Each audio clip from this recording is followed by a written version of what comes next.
Irfan sebagai pembawa acara pada podcast hari ini. Nah, sekarang guys kita akan kedatangan tamu spesial dari mahasiswa Universitas Dr. Subandi Jember. Baik mas, silahkan masuk.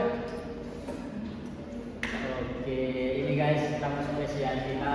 Gimana mas kabarnya hari ini mas? Alhamdulillah mas, baik. Nah, ini guys kita kan masih belum tahu mas ini siapa namanya. Baik mas, bisa perkenalan terlebih dahulu. Oke, perkenalkan, nama saya Muhammad Anas Muhabi, bisa dipanggil Anas ini mas. Oke, Mas Anas berarti ya? Ya. Oke, Mas Anas. Di sini untuk kesibukan Mas Anas untuk hari ini atau kemarin-kemarin itu apa? Ya, kalau sebelumnya sekarang ya kuliah gitu mas. Dan kalau sekarang ya kan sekarang lagi musim-musim ya OSC gitu mas. Jadi Oke, OSD ya Mas? ya, jadi agak sibuk gitu mas. Punya-punya Ya, pusing rasanya tuh mas. OSD itu apakah berat? Wah, Atau di bawah itu saja? tidak bisa dibawa itu ya ini mas. Memang berat mas. Kenapa Mas? Ya pusing mas, tugasnya tuh ya benar-benar perfect gitu lah mas. Oke. Jadi Mas, untuk saya ingin tahu untuk perkuliahan di Universitas Dr. Subandi itu seperti apa? Apakah untuk jadwal ya? Untuk jadwal misalnya. Ya. Untuk jadwal itu apakah padat atau itu saja di kalau perkuliahannya itu? Ya, untuk jadwalnya ya sama lah seperti universitas pada umumnya gitu mas. Ya, tidak terlalu padat, tidak terlalu renggang juga mas. Ya normal lah mas. Oke, begini guys, kita akan menanyakan beberapa hal kepada Mas Anas. Ya, Untuk sekarang kan maraknya bullying dan kekerasan seksual. ya mas. Memang lagi rame-ramenya sekarang gitu mas ya. Nah, untuk bullying ini dan kekerasan seksual ini seperti apa mas contohnya? Atau apa itu bullying dan apa itu kekerasan seksual? Baik mas, saya jalan satu persatu dulu ya mas ya, biar enak mas ya. Oke, siap. Baik mas, saya jalan yang bullying terlebih dahulu ya mas ya. Bullying ini biasa disebut ya perundungan seperti itu mas. Nah, atau bahasa gampangnya itu bullying itu adalah tindakan yang merugikan atau menyakiti orang lain begitu mas. Dan kalau untuk kekerasan seksual itu ya segala tindakan pemaksaan ancaman yang mengarah ke seksual mas, seperti ya memaksa untuk memegang gitu mas, apa bagian-bagian vital wanita gitu mas, atau bahkan sampai memerkosa gitu mas. Ternyata itu bahaya banget ya, ternyata kekerasan seksual dan apa bullying itu. Iya mas. Jadi kan orang-orang apa menganggapnya itu alah kekerasan seksual itu mungkin kayak seperti cuma ya mungkin seperti catcalling gitu mas ya. Padahal itu jauh lebih daripada itu mas. Untuk penyebab-penyebab terjadinya seperti itu, untuk misalnya ya penyebab terjadinya adanya bullying, adanya kekerasan seksual itu penyebabnya dari apa? Mas? Oke, penyebabnya itu bisa dibilang sama, bisa dibilang beda juga mas. Nah, untuk bullying itu sendiri penyebabnya itu biasanya ini mas, ya sulit menjalin pertemanan gitu mas, sulit menjalin pertemanan, Bullying. ya penyebabnya bullying gitu mas, sulit menjalin pertemanan, terus suka menyendiri gitu mas. Introvert. Ya, kalau bahasanya sekarang introvert gitu mas, ya. Bahasa keren Ya, masa kerennya sekarang mas. Dan biasanya itu ini mas, cenderung itu menyatu sedikit mas untuk orang-orang yang menjadi korban bullying gitu mas. Untuk apa? Untuk penyebabnya kekerasan seksual itu mas? Untuk penyebab kekerasan seksual itu sendiri ini mas, ya salah pergaulan, salah memilih teman, terus kurangnya kontrol orang tua, penggunaan media sosial tidak terkendali, dan kurangnya pendidikan seks usia dini. Ternyata kurangnya kontrol orang tua itu bisa menjadi penyebab adanya pergaulan bebas. Ya, apalagi sekarang kan ini mas, mudah sekali untuk mengakses namanya sumber informasi di sosial media, gitu mas kan. Sekarang tuh banyak sekali anak-anak yang bisa dibilang terjerumus hanya karena ya rayuan-rayuan semata gitu mas. Oke, rayuan dari para buaya-buaya. Ya, bisa dibilang gitu mas. Oke, nah untuk bullying dan kekerasan seksual ini apakah ada jenis-jenisnya atau ada perbedaan? Nah, baik mas. Kalau untuk jenis-jenisnya ada mas, tapi sebutannya bukan jenis, lebih ke dibagi mas, dibagi untuk Pembagian. ya dibagi-bagi itu mas. Nah, untuk bullying itu dibagi menjadi dua, secara verbal dan non verbal, kekerasan seksual pun sama tuh mas. Baik mas. Ini bullying terlebih dahulu. oke, bullying terlebih dahulu. bullying non verbal. Setelah itu kita lanjut ke bullying yang verbal ya. Oke. Untuk bullying yang non verbal itu ya simpel aja mas ya, seperti mengolok-olok gitu mas, mungkin kan pada umumnya ya, mengolok-olok nama orang tua gitu mas ya. Fisik ya. Ya mengolok fisik gitu mas, itu juga termasuk ke bullying gitu. Termasuk mas. Kalau untuk yang verbalnya itu ya seperti memukul, menendang gitu mas, itu secara verbalnya mas. Dan untuk kekerasan seksualnya itu sendiri, kalau yang non verbal itu ya seperti catcalling, merayu, seperti itu mas. Tadi itu ya. Ya, ya rayuan-rayuan melalui media-media sosial itu juga termasuk. Terus untuk yang secara verbalnya kekerasan seksual itu ya seperti meraba, memegang, memeluk atau bahkan perkosa gitu mas. Itu ternyata ada jenisnya seperti itu. Iya mas, memang dibagi seperti itu mas.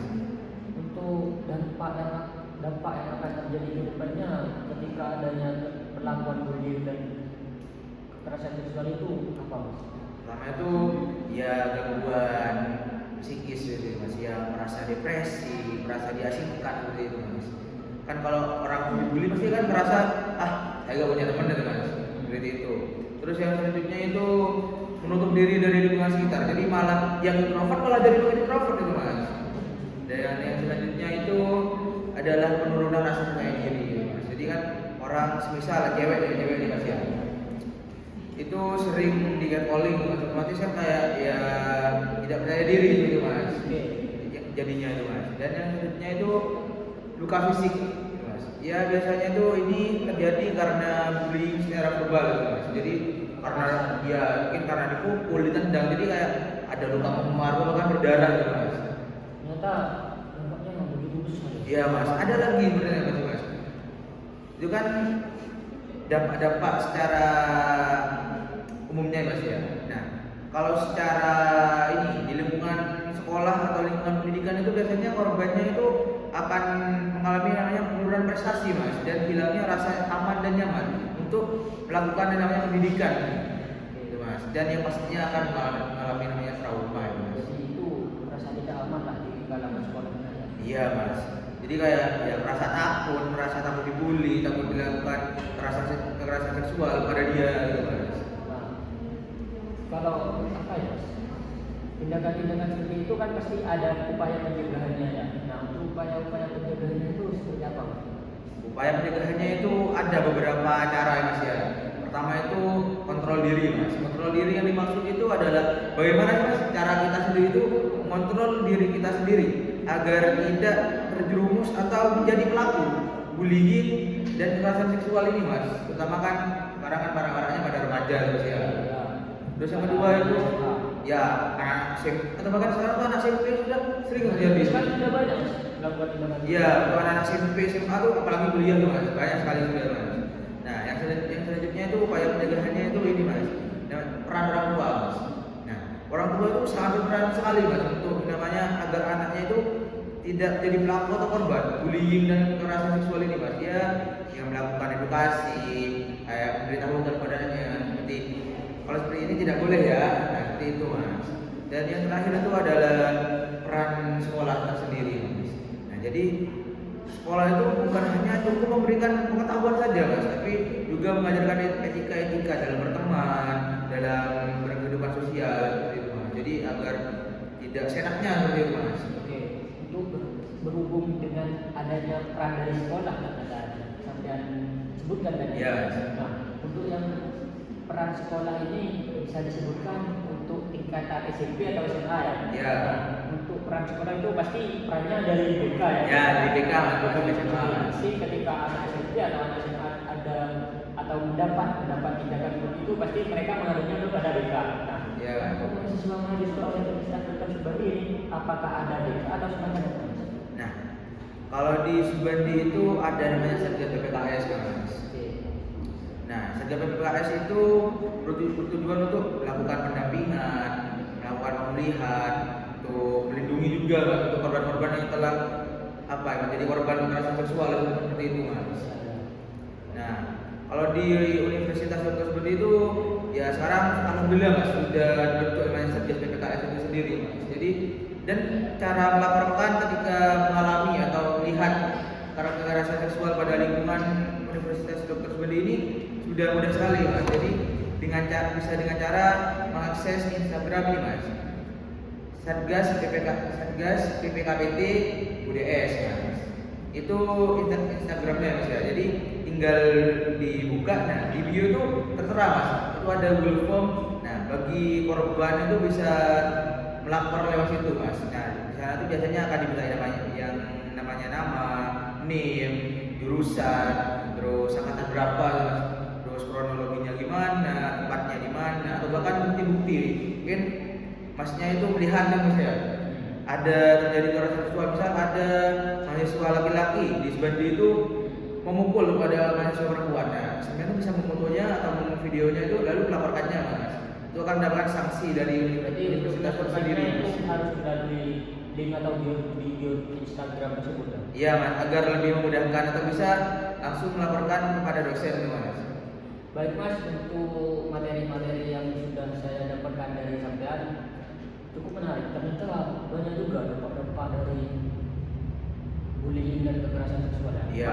Dan juga bisa sangat merugikan ternyata orang lain. Iya Mas, kan sekarang tuh banyak orang yang menganggapnya itu ya hanya kecil lah. Ya hal kecil tuh Mas, menganggap ya melihat dengan sebelah mata tuh Mas. Kayak alah cuma gitu doang Mas ya. Tapi ternyata itu benar-benar berdampak besar Mas bagi para korban yang mengalami itu Mas. Baik Mas, terima kasih atas materi yang Ya Mas, sama-sama. Mas sampaikan. Oke, cukup sampai di sini podcast kita hari ini. See you next time. Assalamualaikum warahmatullahi wabarakatuh.